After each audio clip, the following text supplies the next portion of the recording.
So there's less than 5 weeks to go till race day for the Essar Chester Half Marathon 2025. Today we're going to cover my top workout for a half marathon training block. You've got a few weeks left to get a few more workouts in. Chuck a couple of these in, or ensure you've already done them, to prepare yourself as best you can for race day.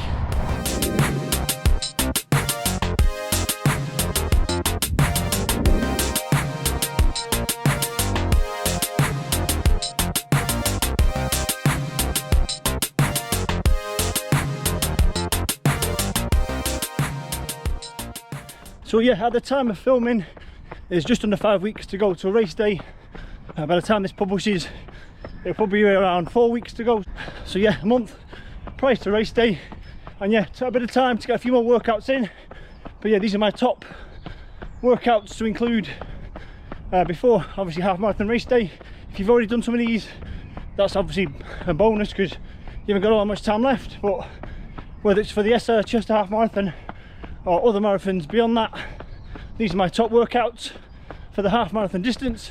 And yeah, these workouts, it doesn't matter what pace you can run at, what your ability levels are, these are relevant for everyone running the half marathon. I say regardless of how fast you can actually run it. So yeah, these workouts are my opinion, and the workouts I believe would set anybody up to run their best half marathon effort. And yeah, they can be run by everyone and anyone. And yeah, the first one is the easy run. So yeah, everyone should know what that is, but yeah, it does what it says on the tin. So yeah, easy run is a low effort, low heart rate run generally. Obviously everyone's slightly different, but yeah, for most people, zone 2 heart rate or below is what you class as low heart rate or an easy run. And again, effort scale on the rate of perceived effort, I'd say 4 or 5 or below at the maximum kind of effort level. Anything below that would be suitable for an easy run. And yeah, easy runs are perfect for building that aerobic base. You're doing them, like I said, within that zone 1, zone 2 heart rate, in that aerobic zone. So you're building up that, say, lung capacity, heart rate, efficiency, and you're building that long distance fitness base ready for the half marathon. So a vitally important thing, and something a lot of people don't often do enough of. Alongside the easy run is the long run.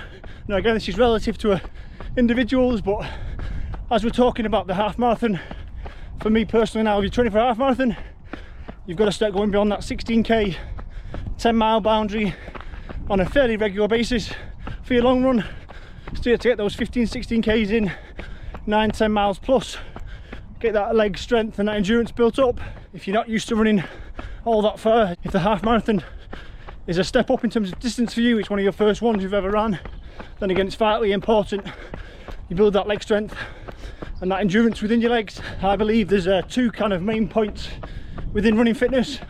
There's your heart and lungs, your aerobic capacity, how fit are you in terms of heart and lungs, which I've just talked about with easy running. That will build that aerobic fitness up. And the other element is leg strength, leg endurance. How much can your legs tolerate before they start to fatigue? For the shorter distances, you tend to feel the strain on your heart and lungs. You're running quickly, your legs can probably withstand the pace you're trying to run for the 5 and 10k's. For the half marathon and marathon, I think it flips. You jump into that aerobic zone, so as long as you're fit enough as a fitness base, you should be okay. Top half, and it's your legs, and the bottom half, which generally give up in the marathon and the half marathon, or they start to fatigue if you've neglected some training. So yeah, ensure you get that long run done. If you're only used to doing 10k's, for example, you've got to start getting that extra 3, 4, 5k in at least, because that extra last bit and the last quarter of the race in any race is the toughest. And if you haven't done that in training, you're going to struggle to replicate it on race day.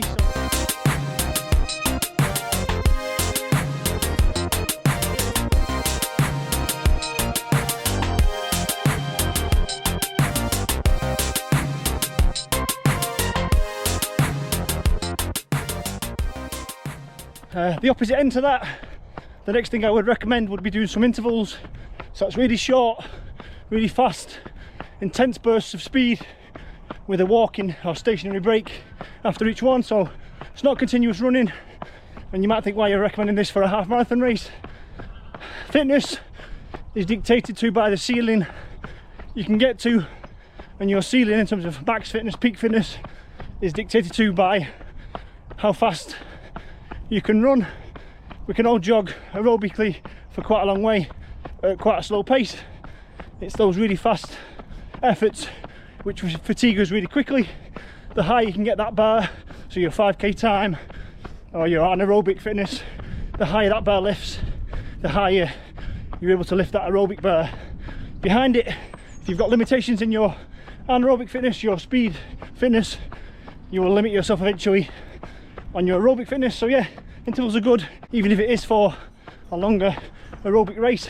So yeah, do some intervals, keep that anaerobic fitness up, and your base and aerobic fitness will naturally follow along a little bit. And the other thing about intervals, the half marathon is a long sustained effort, so if you get used to running quicker than that for short bursts, when you drop back down to that half marathon race day effort, it should feel slightly more comfortable and psychologically a bit easier to hold for that length of time.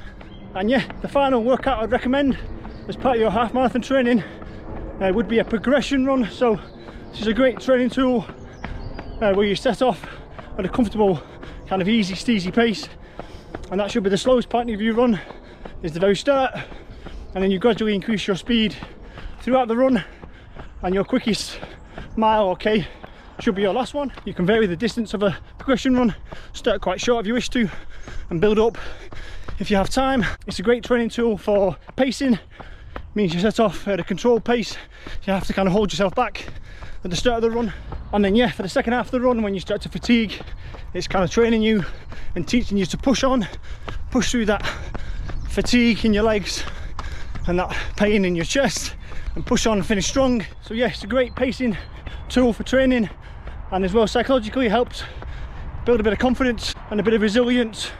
Like I said, when the going gets tough, as it inevitably will towards the end of that half marathon. So yeah, those are my top 4 workouts within a half marathon training block. If you're running the Essar Chester Half Marathon this year, then I'll see you down there.